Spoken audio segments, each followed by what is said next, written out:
we cross over to Côte d'Ivoire and we are going to hear from Oliver.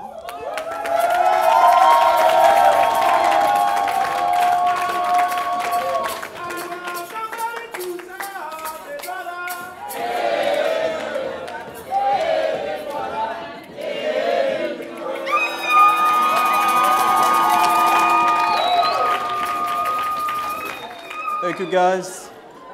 It's a great privilege and honor to be here in front of all these great young African leaders. Let me tell you something. There is no doubt that difficulties break some people. But the good news is difficulties make others. There is a story about a little boy who grew up in a very large and extremely poor family in Africa. From elementary school to high school and in his college years, life for him was like walking through a roadway in the wilderness until he found a job to make a living. That little boy had always dreamed of having a nice and stable family, and eventually get married and had a beautiful family.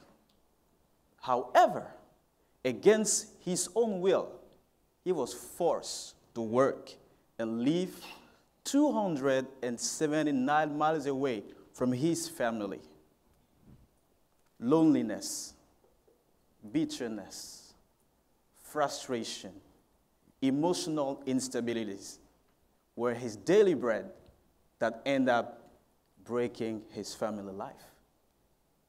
And yet, he had to show up every single morning at work and do his best. That was me 2 years ago. As Nelson Mandela said, it is not what you are given, but what you make out of what you have that make a difference between one person and another. In front of this, I had reasons, I had excuse to go the way of many by pouring my anger, my frustration on the little kids in my classrooms. But I decided to go through a more constructive way. I grasped the key fact that leadership is made for the benefits of others.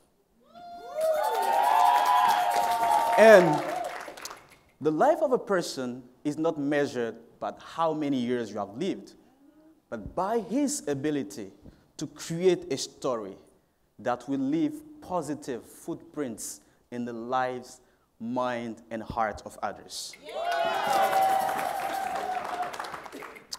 Young African leaders, when we look at the continent, we lift up our head over the continent, what do you see? Everywhere, corruption. More and more broken homes and families, wars. What else? Low quality of education. All those things.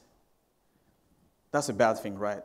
But the good thing is, with these young African leaders, we have opportunities and we have potentials to change the continent. So let us therefore not wait until we get to the top management of the country before we can start making change. We can start now. As a farmer who prepares his lands before the rain comes, let us sow the seeds of the Africa we want for ourselves and for our children.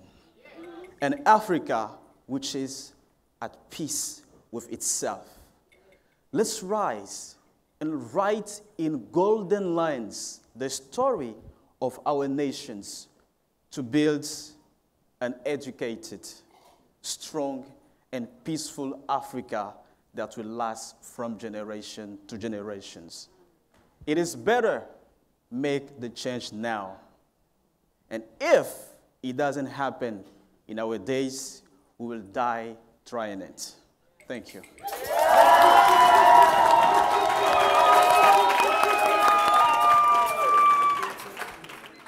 Thank you very much, Olivier, for reminding us that leadership is not positional and that wherever we are, we can serve our people.